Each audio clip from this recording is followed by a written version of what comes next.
आहेत का सर आज? आहे ते घ्या आताच आहे. जय बाबा मित्रांनो, आलो आज एकतपूरला. इथं मेडिकल ॲडमिशन केंद्र चालू आहे. जाता आता म्हणून जरा बघा म्हणलेला लहान मुलांना काय शिक्षक कसं कसं आहे, जरा काय झालं ॲडमिशन कशा कशा, जरा पाटील सरांचा जरा घेऊ चौक जरा करू जरा. हा ते बघू सर चला जात होता जरा एखाद्या कल्याण आपल्या नामदेव गारगावला ज्यानं बघू चला कसं सरांशी घेऊया माहिती, जरा मुलाखत घेऊया सरांची. चला या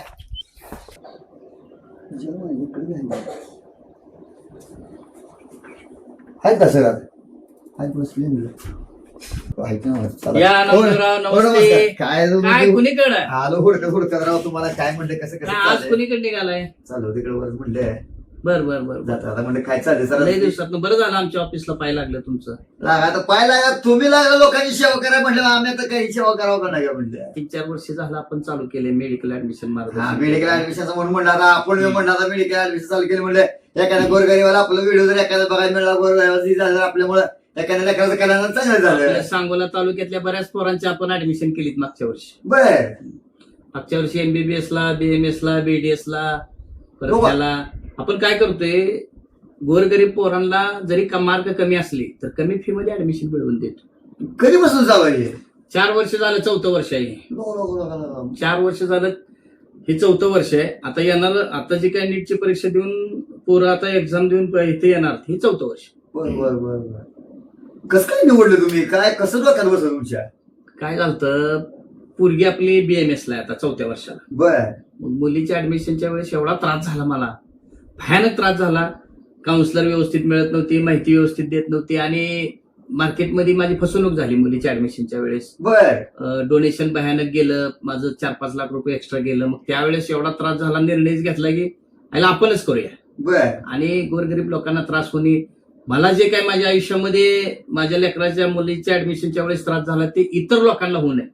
ह्या सांगोला तालुक्यात सोलापूर जिल्ह्यामध्ये जेवढी गोरगरिबाची मुलं आहेत, प्रामाणिकपणे कष्ट करून शिकून ज्यांना डॉक्टर व्हायचं आहे, आणि आपल्या सोलापूर जिल्हा हा कृषी प्रधान जिल्हा आहे. ही शेतकऱ्याच्या मुलांची इच्छा आहे की मी डॉक्टर झालो पाहिजे, पण शेतकऱ्यांच्या मुलांना योग्य मार्गदर्शन मिळत नाही. मग आता मार्केटमध्ये आपल्या जिल्ह्यात असा काउन्सिलर भरपूर आहे की म्हणजे ऍडमिशन करून देणारे, पण सगळा चोरांचा बाजार आहे. किती कमवायचं किंवा कसं ऍडमिशन द्यायचं, खोटं बोलायचं, पालकांना भीती घालायची, हे प्रकार मी माझ्या डोळ्यानं बघितले. मग माझ्या मुलीच्या ऍडमिशनच्या वेळेस मी एवढं फिरलो, सगळ्याकडे गेलो, बघितलं. परत माझ्या लक्षात असा विषय आला की बाबा घोर फसवणूक होत्या पालकांची. ऍक्च्युली पालकांना ज्या दिशेनं तुम्ही पाठवलं पाहिजे त्या दिशेनं पालकांना तुम्ही ती दिशा तुम्ही सांगत नाही किंवा पालकांना त्या पद्धतीनं तुम्ही कन्व्हेन्स करत नाही.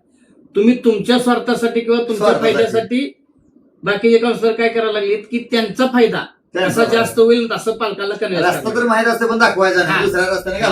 रस्ता दाखवायचा नाही. मग असं माझ्या लक्षात आल्यावर मग मी स्वतः चालू केलं. आज ही 4थं वर्ष आहे. मागच्या वर्षी 2025 ला मी 200 विद्यार्थ्यांची ऍडमिशन केली.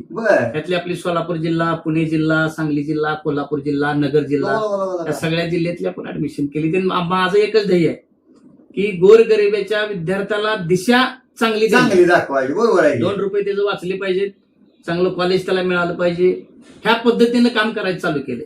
मेडिकल ला डॉक्टर व्हायसाठी ज्यावेळेस विद्यार्थ्याची इच्छा असते त्यावेळेस एक नीटची परीक्षा द्यावी लागते विद्यार्थी. नीटची परीक्षा दिली त्यांनी, 12वी झाल्यानंतर नीटची परीक्षा द्यायची.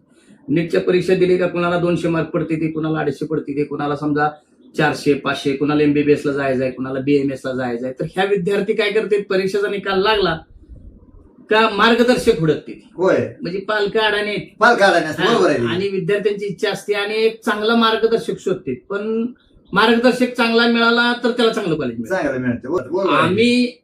मी काय विचार केला की बाबा मेडिकल ऍडमिशन मार्गदर्शन केंद्र आपण ग्रामीण भागात चालू केलंय.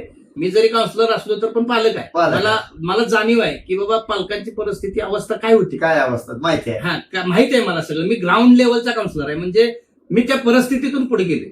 मी माझ्या पोरांचं ऍडमिशन घेताना मला ती त्रास झालाय ना, मला माहिती आहे, अनुभव आहे. आणि त्याच्यामुळं मी ह्या आपल्या सोलापूर जिल्ह्यातल्या कुठल्याही गोरगरिबातल्या गरीबीतल्या गरीब विद्यार्थ्याची एखाद्याची क्षमताच नसेल फी भरायची, तरी पण आपण त्यांना गव्हर्नमेंटच्या बँकांकडून कर्ज उपलब्ध करून देऊन त्यांचं शिक्षण पूर्ण करून द्यायची पण आपली जबाबदारी. बऱ्याच विद्यार्थ्यांना मी MBBSच्या माझी यावर्षी 17 विद्यार्थी MBBS ची मागच्या वर्षी मी ऍडमिशन दिली आणि बर महाराष्ट्र राज्यामध्ये ज्या विद्यार्थ्याला 1.5 ते 2 कोटी रुपये जाणार होते ते 70-80 लाखात 5 वर्षाचं पॅकेज देऊन मी इतर राज्यात ऍडमिशन दिली. बेस्ट. त्या राज्यातल्या काउन्सिलिंग सिस्टीम मध्ये. बघा मित्रांनो कसं शिक्षक आहे तसं कसलं सांगते तर राव. बघा आपण ऍडमिशन घ्यायचं मला काय जमत नाही बघा त्यातलं जास्त शाळेचं आपण काय नामदेव काय किती शाळा झाली म्हणून म्हणलं आपलं सरांची जाता भेट घ्यायची म्हणलं.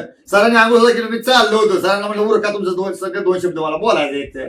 सर जर आपलं नाव पात्र सांगितलं बरं होईल मला. श्रीकांत नानासो इंगोले पाटील, मुक्काम पोस्ट एकतपूर. माझं मेडिकल ऍडमिशन मार्गदर्शन केंद्र हे एकतपूर गावामध्ये आहे.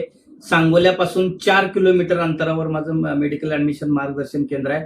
हजारो विद्यार्थ्यांना मोफत मार्गदर्शन देण्याचं काम आम्ही यापूर्वी पण मी केले आहे आणि इथून पुढेही प्रामाणिकपणाने करणार आहे. आणि माझा नंबर आहे 9284 61 90 65. धन्यवाद.